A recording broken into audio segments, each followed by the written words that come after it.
In the scorching summer of 1873, Emma Jane Vickers arrives in Julian, California, with nothing but her young son and a heart scarred by a violent past. Desperate for safety and a chance to rebuild, she finds unexpected refuge in a town full of strangers, and one man who stands out among them. Colton Newcomb, a gentle rancher with steady strength, offers her kindness without condition and a future she never believed she deserved. But shadows from her past threaten everything she's begun to build. In the rugged frontier, Emma must choose between fear and the courage to start again. The summer sun of 1873 baked the dusty road leading into Julian, California, a small mining town tucked between rolling hills and golden fields. Emma Jane Vickers stepped off the stagecoach with her 7-year-old son, Samuel, her gloved hand tightly holding his. Her travel-worn dress clung to her, and exhaustion painted dark circles beneath her eyes, but she stood tall. She had endured worse than heat, dust, and judgmental glances. Far worse. Behind her lay a life of grief, one marked by the painful memories of a husband who'd once been loving, then slowly turned cruel, unpredictable, and dangerous. Emma had borne it for Samuel's sake, hoping things would change. But when the violence became too grave, she found the courage to run. Julian was her chance to start over, a place where nobody knew her name, her scars, or her story. Samuel tugged on her hand. "Mama, is this really home now?" Emma looked down at his small, anxious face. He tried to hide his fear, but she saw it, he was too young to carry so much. "Yes," she said softly. "This is where we begin again." They checked into a small room above the town's general store, owned by the kindly Mrs. Whitmore, a round-faced woman with gentle eyes who took one look at Emma and seemed to sense the heaviness in her past. She didn't pry. Instead, she offered warm bread, fresh linens, and a place to breathe. "You take your time settling in," Mrs. Whitmore said kindly. "Julian can be good to those who need a second chance." Emma nearly cried at the kindness. It had been so long since anyone had looked at her without suspicion or pity. The next morning, as Emma walked Samuel to the edge of town to explore, a horse suddenly bolted from behind the blacksmith's shop, spooked by a loud clang. Emma froze, pulling Samuel behind her, bracing him with her body. But before the horse could veer into them, a man lunged forward, tall, broad-shouldered, and steady as mountain stone, and grabbed the reins with practiced authority. The horse calmed under his firm voice. He stroked its neck before turning toward Emma. "You all right, ma'am?" he asked, tipping his hat. Emma nodded, breathless. "Yes, thank you." Samuel peered from behind her. "That was amazing." The man chuckled softly. "Just a bit of ranch work. I'm Colton Newcomb." He extended a hand. Emma hesitated. Men had not been safe hands for her, not for a very long time. But something in his expression was different. Not pressing, not demanding. Just respectful. She placed her hand in his. "I'm Emma Vickers," she said quietly. "And this is my son, Samuel." Colton nodded warmly to Samuel. "Pleasure to meet you both. You settling into Julian?" "We're trying to," Emma said. Colton's eyes softened. He sensed the weight behind her words, but like Mrs. Whitmore, he didn't ask what shadows followed her. "Well," he said, "if you need anything, wood for the fire, help fixing something, a safe place for the boy to run around, the Newcomb Ranch is just beyond that ridge." He pointed toward the rolling land stretching beneath the blue sky. "Don't hesitate." Emma offered a small, grateful smile. "Thank you."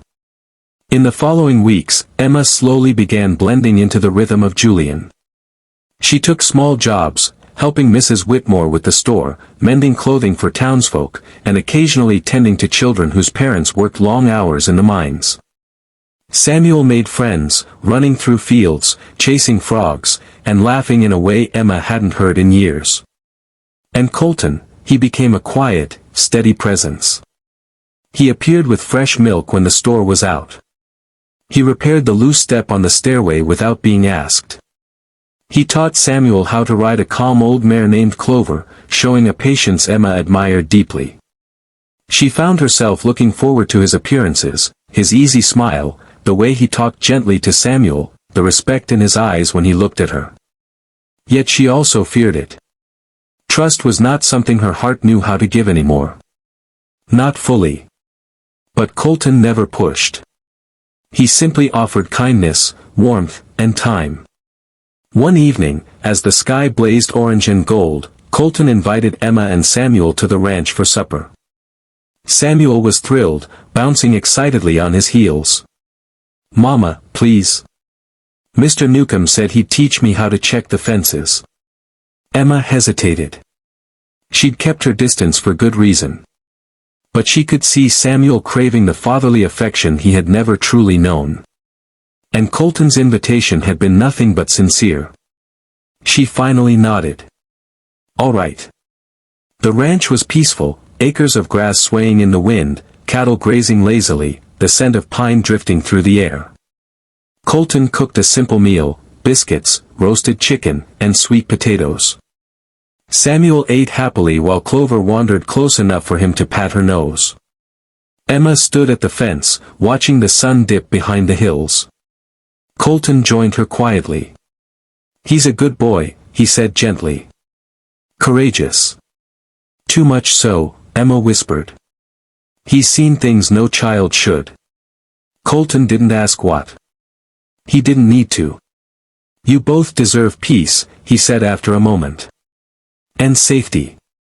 Emma's breath caught. No man had ever spoken those words to her. But peace never stayed long. One late afternoon, a man rode into town asking questions, about a woman with dark hair and a little boy. Emma's blood turned to ice. It was her husband's brother, sent to drag her back to the life she fled. Emma hid in her small room, trembling, clutching Samuel to her. But word traveled fast in Julian, and Colton was at her door within minutes. "You're not facing this alone," he said firmly. She shook her head. "You don't understand. If he finds us, he won't put a hand on you," Colton said, voice steady as steel. Together with Mrs. Whitmore and several townsfolk who had grown fond of Emma, they confronted the man in the street. Colton stepped forward. "She's under the protection of Julian now," he said coldly. "She won't be taken anywhere she doesn't choose to go." "You got no right to interfere," the man snarled. Colton didn't flinch. "I have every right when a woman and child are threatened." Others gathered behind him, men and women alike. The stranger saw the united front, cursed, and eventually turned his horse around, riding off in anger. Emma collapsed into tears, relief shaking her. Colton reached for her, but stopped a few inches away, letting her decide the space. She stepped forward. He wrapped her close. The months that followed were gentler. Emma began to let herself breathe. Colton and Samuel's bond deepened, their laughter filling the ranch yard. Emma found her heart no longer braced for danger. One quiet evening, Colton took her hand beneath the blooming apple tree. "Emma Jane," he said softly, "I don't want to overstep. But I care for you, and Samuel. Deeply. I want to build a life with you both, if you'll let me." Tears warmed her eyes, not from fear, but from the realization that her heart, once fractured, had begun to heal. "Yes," she whispered. "Colton, yes." And so the woman who arrived in Julian with nothing but heartbreak found something she never thought she'd hold again, a home built on kindness, a future shaped by courage, and a love strong enough to turn even the darkest past into hope.